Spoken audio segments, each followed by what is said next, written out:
Hello everyone, welcome back to my channel. दोस्तों, मेरे garden में आज बहुत ही प्यारी एक फूल खिली है जिसका नाम है कॉस्मोस। आप देख सकते हैं कितनी प्यारी इनके फूल आए हुए हैं, अलग अलग कलर्स में इनकी फूल आई हुई है। दोस्तों, आज हम इसी के बारे में बात करने वाले हैं।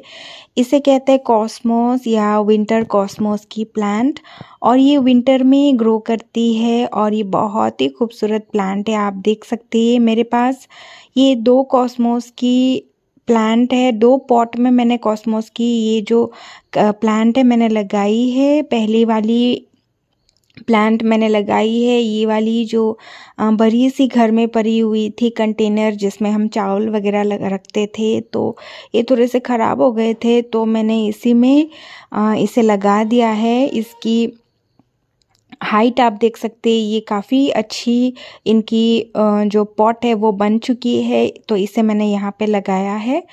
और दूसरा पॉट मैंने ये रेक्टेंगुलर पॉट में लगाया है, इसमें भी आप देख सकते हैं कॉस्मोस काफ़ी ब्यूटीफुल ये ग्रो कर रही है। तो दोस्तों, सबसे पहले अगर हम कॉस्मोस की पॉट साइज़ के बारे में बात करेंगे तो मैं प्रेफर करूँगी कि अगर आप इसे जो हाइट वाली पॉट है उसमें लगाए तो ज़्यादा अच्छी लगती है। तो आप डिफरेंस देख सकते हैं, ये वाली पॉट में जो हाइट में कम है और ये वाली जो हाइट में ज़्यादा है। ये कॉस्मोस की प्लांट दोस्तों बहुत हाइट इनकी होती है। ये कॉस्मोस की प्लांट दोस्तों हाइट में काफ़ी ऊंची होती है, लगभग 5 से 6 फीट की हाइट तक भी इनकी जो प्लांट है वो चली जाती है। तो इसे आप जब भी लगाएं तो हाइट वाली पॉट में ही लगाएं तो ये अच्छी लगती है। तो आप देख सकते हैं कॉस्मोस की कई सारी कलर्स में कॉस्मोस की जो प्लांट है वो अवेलेबल है। पर्पल कलर की, डार्क पिंक कलर की, रेड कलर की, वाइट कलर की और येलो कलर की। दोस्तों, येलो कलर वाले जो कॉस्मोस होते हैं वो येलो कलर अभी मेरे पास फ़िलहाल नहीं है और रेड कलर मेरे पास अभी फ़िलहाल नहीं है। तो ये जो येलो कलर वाले कॉस्मोस होते हैं दोस्तों वो डबल पेटल भी होते हैं, सिंगल पेटल भी होते हैं। और जो येलो कलर वाली कॉस्मोस है, जो लोकल कॉस्मोस है, वो साल में 2 बार इनकी जो फ्लावरिंग है वो होती है। और लेकिन ये वाली जो कॉस्मोस जो मेरे प्लांट पास है अभी, ये विंटर की कॉस्मोस है और ये सिर्फ विंटर में ही आपको फ्लावर देगी। बाकी सीज़न में इनकी डोरमेंसी पीरियड है, या बाकी सीज़न में आप कह लो इनकी जो प्लांट है वो मर जाती है। बस इनकी जो सीड्स है उसको आपको सेव करके रखना है। बट येलो वाली जो कॉस्मोस है वो आपको साल में 2 बार आपको इसके फूल मिलेंगे। अभी ये विंटर के टाइम में एक बार मिलेंगी और जो समर के टाइम में मार्च अप्रैल में अगर हम ग्रो करते तो इनमें फूल आती है। तो दोस्तों, अगर हम बात करें इन्हें किस तरह की जगह पे हमें रखना है, तो इसे हमें फुल सनलाइट में रखना है। विंटर कॉस्मोस को विंटर वाली जो धूप है, फुल ब्राइट सनलाइट जो है 5 से 6 घंटे की धूप में हमें इसे रखना है। अगर धूप नहीं मिलेगी इस प्लांट को तो इस प्लांट में फ्लावरिंग नहीं होगी दोस्तों, तो इसे फुल धूप में ही आप रखिए। दोस्तों, कॉस्मोस प्लांट विंटर की एक बहुत ही खूबसूरत प्लांट है, विंटर में ग्रो करने वाली है ये, स्पेशली विंटर कॉस्मोस, और मेरी ये बहुत फेवरेट प्लांट भी है।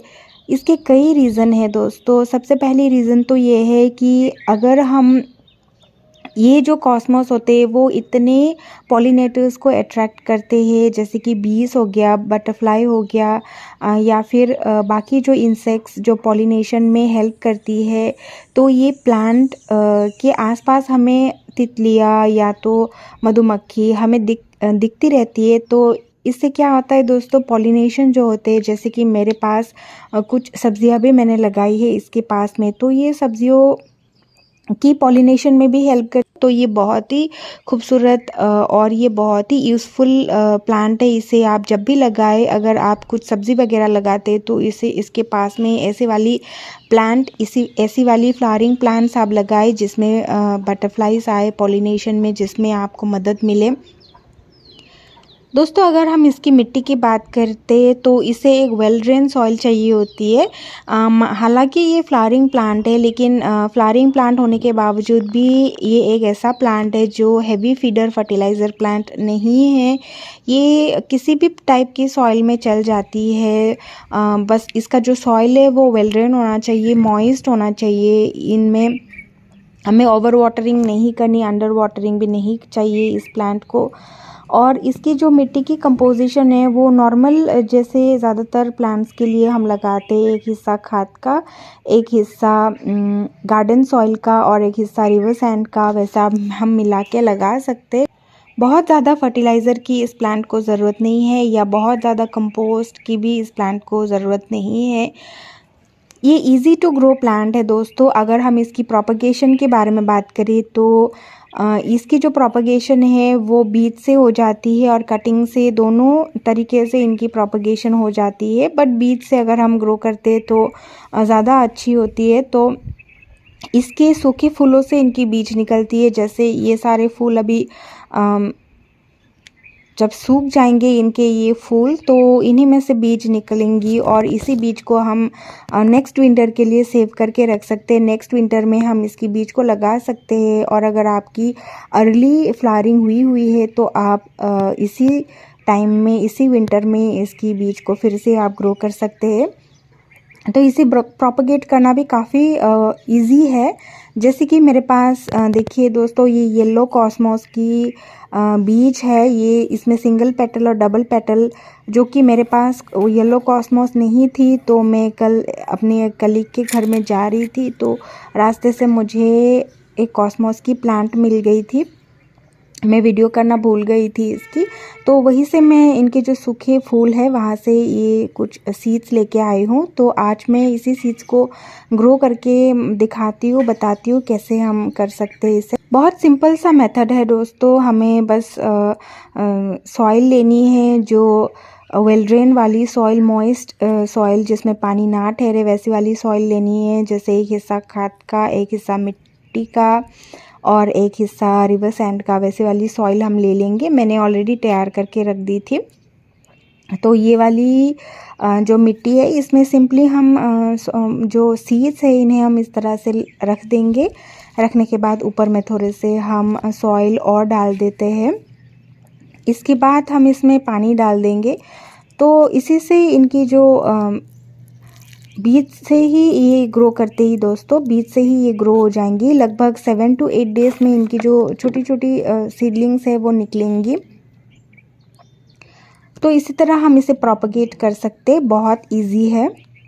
चलिए दोस्तों, अभी हम बात कर लेते हैं फर्टिलाइज़र की। वैसे तो मैं बोल चुकी हूँ कि इस प्लांट को उतनी ज़्यादा फर्टिलाइज़र की ज़रूरत नहीं है, बट अगर आप ज़्यादा फ्लावरिंग चाहते हैं, अगर आप अपनी प्लांट्स को और हेल्दी से ग्रो कराना चाहते हैं तो कोई सा भी लिक्विड फर्टिलाइज़र आप लगाएं। लिक्विड फर्टिलाइज़र ही मैं प्लांट्स को ज़्यादातर प्रेफर करती हूँ सॉलिड से ज़्यादा।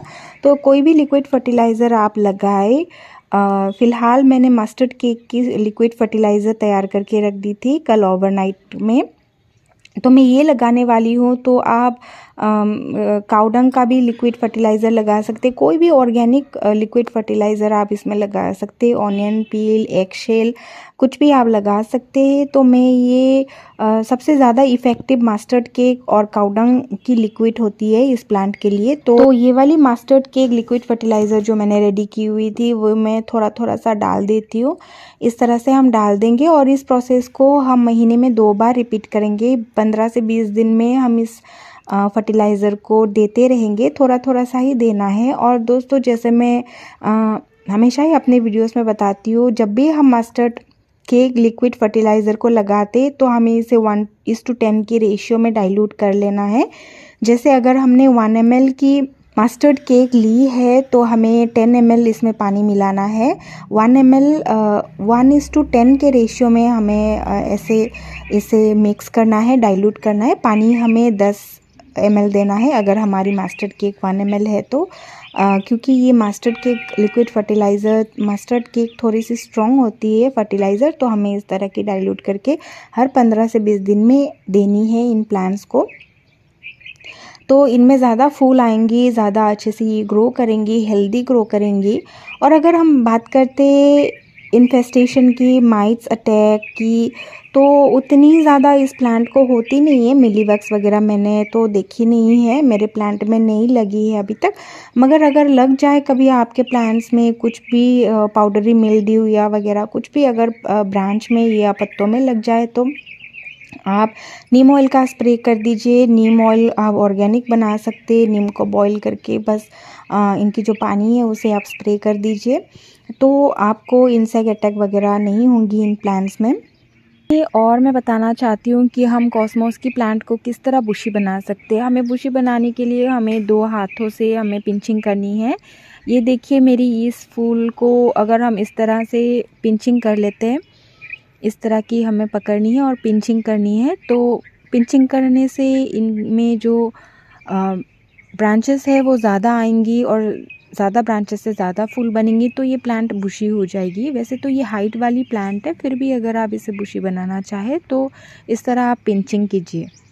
देखिए दोस्तों कितनी प्यारी ये ग्रो कर रही है, बहुत हेल्दी, बहुत ही अच्छी तरह इनकी फ्लावर्स आई हुई है। और दोस्तों इनकी फ्लावर की जो साइज़ है वो बढ़ती जाती है। जैसे ये स्टार्टिंग में जब इनकी थोड़ी सी ब्लूम आना शुरू हो जाती है, फर्स्ट डे में या पहला दिन इनका जो ब्लूमिंग का होता है उसमें साइज़ थोड़े से छोटे रहते हैं, बट 3-4 दिन के बाद इनके जो साइज़ है देखिए, ये वाले जो पहली ब्लूम कर चुकी है तो इनकी साइज़ आप देख सकते हैं काफ़ी बड़ी हो चुकी है। और इनकी जो साइज़ है दोस्तों वो आपके पॉट साइज़ और आपके जो आपने जो फर्टिलाइज़र या फिर आपने जो सॉइल मिक्सचर रेडी किया है उसके ऊपर इनकी जो फूलों की साइज़ है वो बनती है।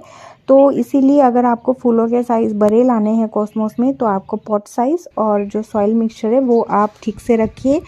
एक हिस्सा खाद का, एक हिस्सा रिवर सैंड का और एक हिस्सा मिट्टी का आप दीजिए। और पॉट जो मैंने कहा स्पेस ही होना चाहिए और हाइट वाली पॉट में आप रखिए। प्लांट बहुत अच्छी तरह से ग्रो करेगी, बहुत ही सुंदर और ब्यूटीफुल दिखने वाली ये प्लांट देखिए मेरी बहुत प्यारी ग्रो कर रही है। तो दोस्तों आई होप कि मैंने कॉस्मोस के बारे में कुछ चीज़ें बता दी है, शेयर कर दी है आप लोगों के साथ। तो आशा करती हूँ कि आपको मेरी आज की वीडियो अच्छी लगी होगी, और अगर अच्छी लगी हो तो please like, share and subscribe, और मेरी वीडियो को लास्ट तक देखने के लिए थैंक यू सो मच। मिलते हैं आप लोगों से मेरी अगली वीडियो में, तब तक के लिए stay safe and keep gardening. Thank you.